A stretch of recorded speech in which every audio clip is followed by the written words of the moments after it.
Hey guys, Michelle Ramon. I picked up my face. Look at that. I made a big old sore on my face. I'm really going through a depression. I'm sorry. It's just, well, it wasn't because they cut me off my disability. I was already depressed. My doctor even wrote a letter about it.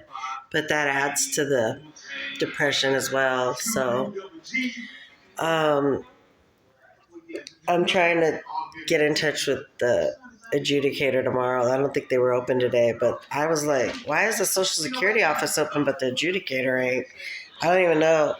I called and it was like some recording, so I don't know. Hopefully that wasn't the wrong number. I might have to go to the Social Security office tomorrow.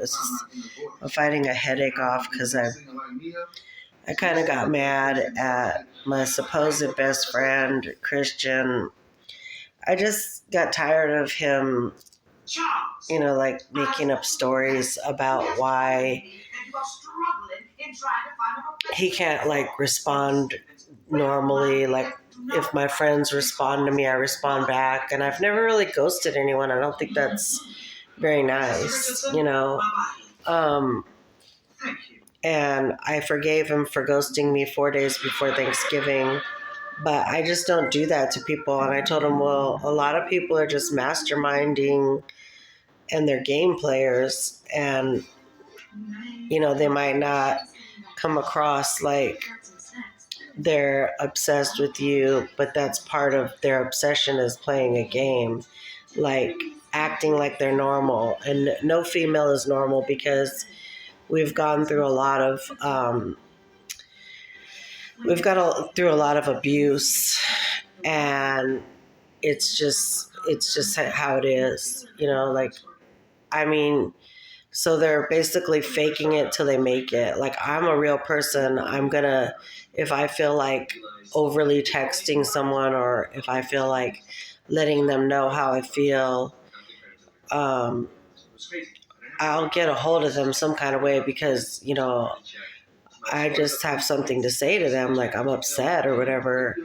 But I'm not going to sit there and play like a mind game, like, oh, that, or I'm not going to convince them that somebody is crazier than I am, or that I'm not going to act like I'm normal. If I'm not normal, I'm not going to act normal.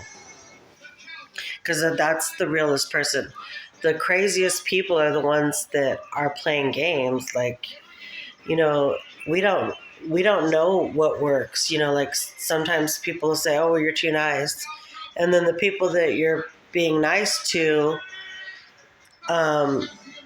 they like you to be too nice. So it's like then when you try to act like, oh, well, maybe I should be more bitchy, or maybe I should do this, and then that doesn't work on the people that want someone nice. So a lot of times we get mixed signals about how to be treated or how to treat others, and it's just really crazy. It's like the world has gone mad, but me and my supposed best friend are like in a breakup, and we've broken up before. It's like the whole time we've been together, it's been like, are we going to stay together? Are we going to break up?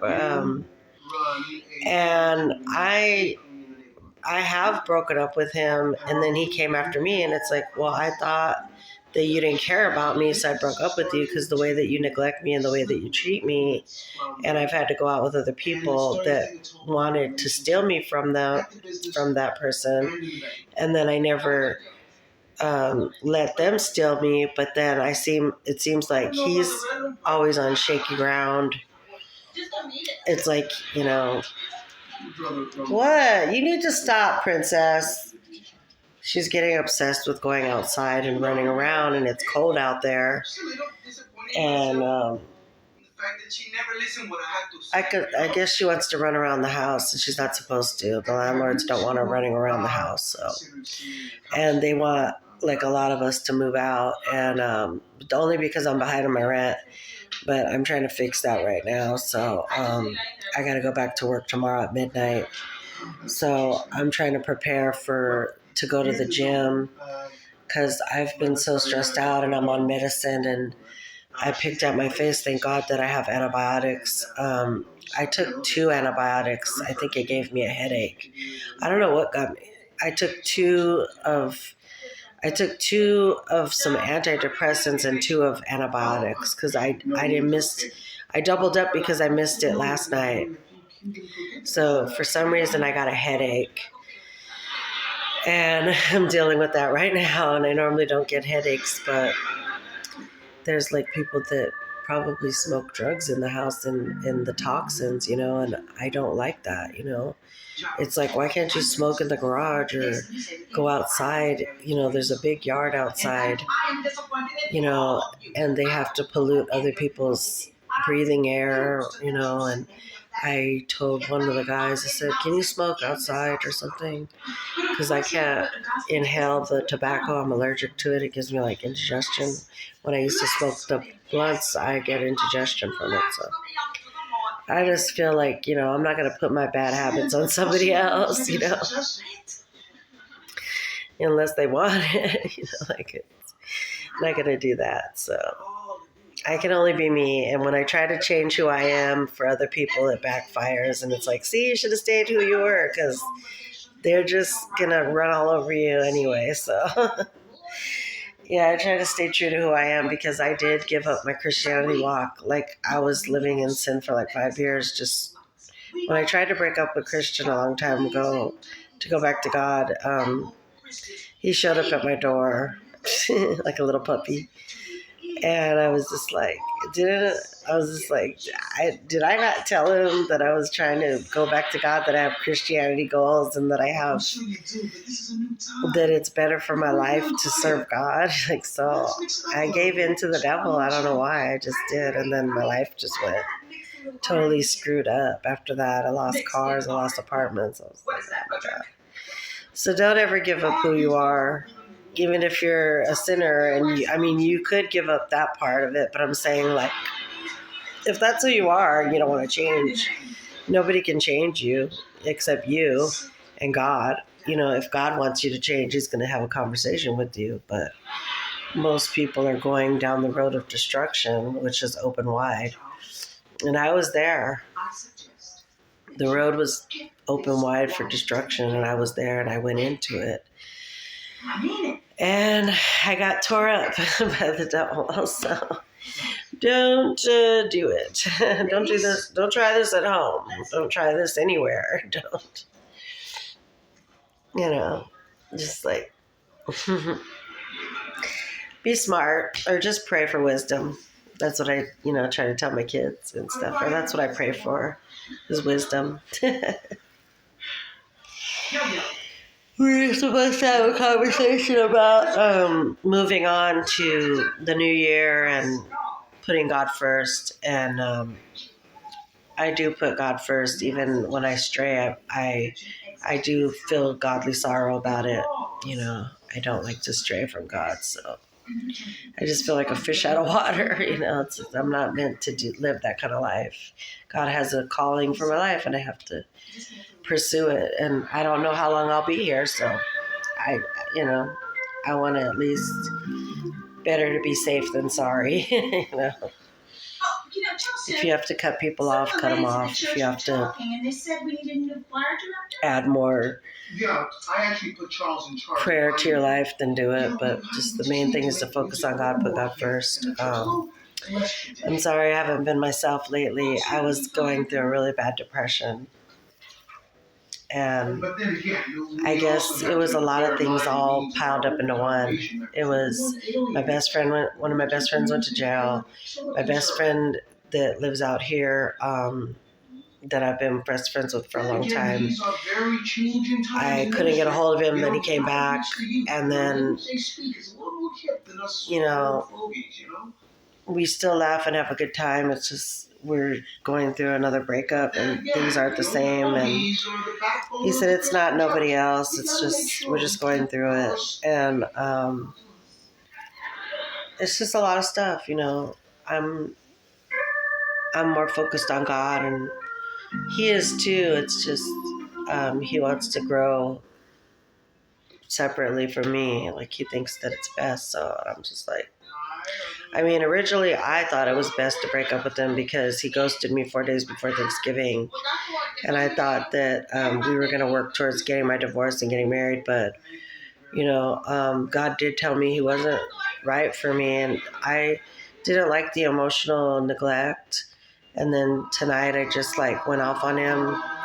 I've been just like going off on people because I'm not really, I'm not putting up with, poor treatment anymore. And I just been lashing out about it because my daughter was being disrespectful in front of the girls and they started disrespecting me. And I just let her have it, just to let her know how it feels, to be verbally berated like my husband used to do to me for no reason at all, and I just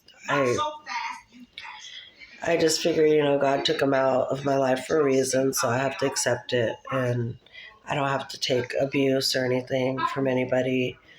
And, and some people think that when you disrespect them, it's abuse, but it's not. It's just, that's just how they feel. Or like me, I don't try to disrespect people. Like if they say don't text them too much, I try not to. I'll be, because Cameron would be like, don't overly text me. Like he would communicate with me in a nice way, and I would be like, oh, okay, my bad, or whatever. But if somebody's just like rude about it, then I don't know. It's just like it makes you get rude back. Like, well, you don't understand. You're not, like that. I thought we had a friendship going along, and and sometimes you do, like, you do put up with stuff from your friends. Like I do. I don't, like if they have a bad day or whatever, I'll be like, well, they're just having a bad day or whatever. But like if they really are adamant about not being in my life, I'll let them go. I never was the one to get salty. Like my trainer was the one that got salty. I didn't get salty. I was never trying to hit on him. I told him how I felt, that I thought he was very handsome, but I wasn't never trying to like overstep my boundaries. And he was just like insinuating things like I was. And I was just like, no, I think you're misreading stuff, If I overly text someone, it's not because I'm like obsessed with them. I mean, like, I really wasn't. I'm not like I'm obsessed with attention. I like attention, but I'm not. But I can find attention in other ways. But I don't want my kids to get the wrong impression that they can disrespect me in front of the girls, or that Christian can minimize my feelings.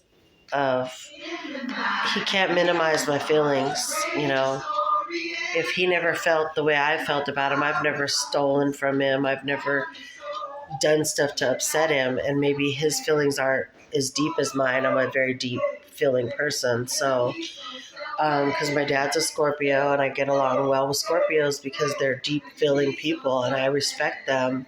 But, there's also like, just the mean side of them. And that's when I get, I kind of like get emotional.